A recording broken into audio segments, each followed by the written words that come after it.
जनमत एक्सप्रेस के social media account पर आपका स्वागत है।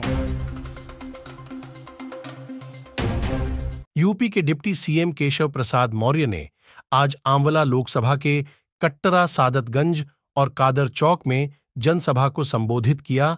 वहीं पत्रकारों को संबोधित करते हुए उन्होंने कांग्रेस नेता राहुल गांधी को भगोड़ा कहा।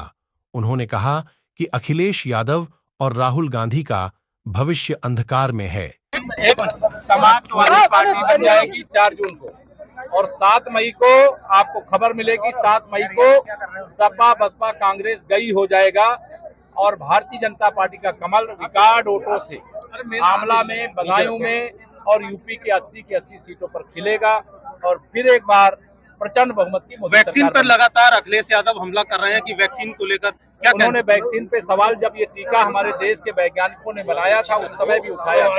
उनको न कोरोना का टीका पसंद था और न माथे का टीका पसंद था, लेकिन जनता ने उनको कमल का टीका लगा करके उनको सदा के लिए स्वस्थ कर दिया कि जा करके सफाई में आराम करो। राहुल गांधी जी ने वहां नामांकन किया रायबरेली में, उसके तुरंत ही बाद ट्वीट किया कि मेरे माता जी ने मुझे यहाँ भेजा है कि ये मेरी कर्म भूमि है। राहुल गांधी जी भगोड़े हैं, वह अमेठी छोड़ करके भागे हैं, रायबरेली छोड़ करके 4 जून के बाद भाग जाएंगे। प्रियंका गांधी कह रही हैं कि मेरे भाई को शहजादा कह रहे हैं पीएम साहब, जबकि वो खुद एक शहजादे हैं जो कमरे में बैठे रहते हैं, ना कभी धूल आई। और जबकि मेरा राहुल गांधी जी को और श्रीमती प्रियंका वाड्रा जी को इनको गरीबी का दर्द ही नहीं मालूम है। अगर गरीबी का दर्द और गरीबों का दर्द मालूम होता तो ये 60 साल सत्ता में रहने के बाद सत्ता से बाहर नहीं होते और मोदी जी देश के प्रधानमंत्री नहीं बनते।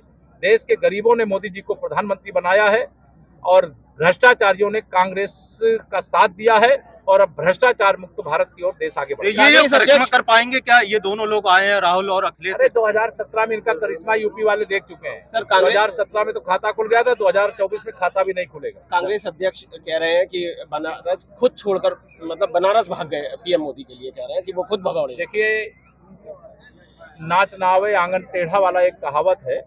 तो मल्लिकार्जुन खड़गे जी जो कह रहे हैं, अगर माननीय नरेंद्र मोदी जी ने उत्तर प्रदेश चुना तो उत्तर प्रदेश चुनने से उत्तर प्रदेश के लोगों को गौरव की बात है और वो बाबा विश्वनाथ की नगरी, विश्वनाथ ममनाथ पुरारी त्रिभुवन महिमा विदित तुम्हारी, वहां से रह करके पूरे विश्व में भारत का मान बढ़ाए और विश्व गुरु बनाए। राहुल गांधी कर्नाटक के सीएम को एक पत्र लिख रहे हैं, कह रहे हैं जो अश्लील वीडियो पीड़िता का है उसको न्याय मिलना चाहिए। राहुल गांधी जी को मेरा संदेश अगर जाए तो आप पहुंचा देना। एक पत्र इस बात के लिए भी लिख दे कि ओबीसी के आरक्षण में जो कांग्रेस की कर्नाटक सरकार ने डाका डाला है, जो मुसलमानों को ओबीसी में शामिल किया है, पहले वो आरक्षण वापस करें। जिन्होंने उस पे डाका डाला उनके खिलाफ मुकदमा लिख करके उनको जेल भेजे। और श्री राहुल गांधी जी अब गुमराह नहीं कर सकते।